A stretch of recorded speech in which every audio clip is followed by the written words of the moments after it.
चाहते हैं। दुनिया का ऐसा कोई लड़का नहीं कहेगा कि हम पढ़ना नहीं चाहते, लेकिन कहीं ना कहीं तो मिस्टेक हो रहा है ना। कोई कहेगा कि हम फेल होने के लिए आए हैं पटना या फिर ऑनलाइन पढ़, सबका सपना है कि हम सक्सेसफुल, कुछ ना कुछ तो है जिसमें तीन चार चीज में एक चार तो बायोलॉजिकल समझिए। नींद का प्रॉपर होना जरूरी है, नींद नहीं होगा तो आपका मन नहीं लगेगा।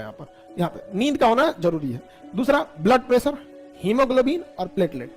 चार तो प्लेटलेट यहाँ दिख गया, हीमोग्लोबिन यहाँ दिख गया, अब ब्लड प्रेशर यहाँ दिख गया 120, और नींद का होना जरूरी। ये चीज है। तो अब आपको बायोलॉजिकली आप रेडी हैं पढ़ाई के लिए।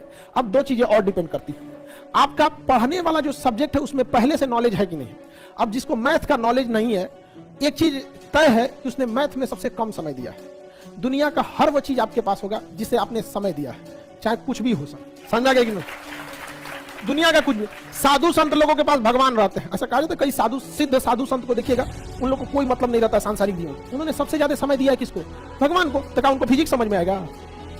अब जाइएगा कोई न्यूटन से कि हमको थोड़ा सा, दुनिया का हर वो चीज आपका है जिसे आपने समय दिया। आपका बस वही सब्जेक्ट कमजोर है जिसको आपने सबसे कम समय दिया।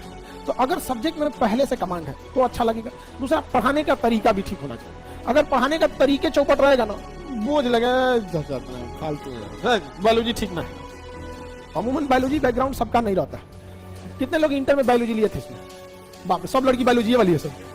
लड़का में कम लिया था। लड़का में हम लोग जब पढ़ते थे तो हम, अभी आप लोग का जो नया शिक्षा नीति आया वो बहुत बेहतरीन है। हम क्या क्या सब्जेक्ट लेना चाहते थे? Physics, chemistry, math, biology, geography. इस व्यवस्था नहीं था। हम क्या करेंगे इंग्लिश हिंदी पढ़ के? हमारा हिंदी लिखाई नहीं जाता है, क्या करेंगे? हम लिखना सीख भी गए तो क्या कर लेंगे? हमने ध्यान ही नहीं दिया। लोग कहते थे कि तो हिंदी लिखना से, हमने ना ध्यान देंगे। आप हमको नहीं आ रहा है कोई चीज हिंदी, हम ओकरा पे काहे को भेजा? खूब बढ़िया हो जाए। हमारा काम हिंदी के टीचर थोड़े हैं। आप पढ़ ले, इतना समझ में आ जाए। हम ये बात स्वीकार करते हैं कि ये सही से लिखना चाहिए।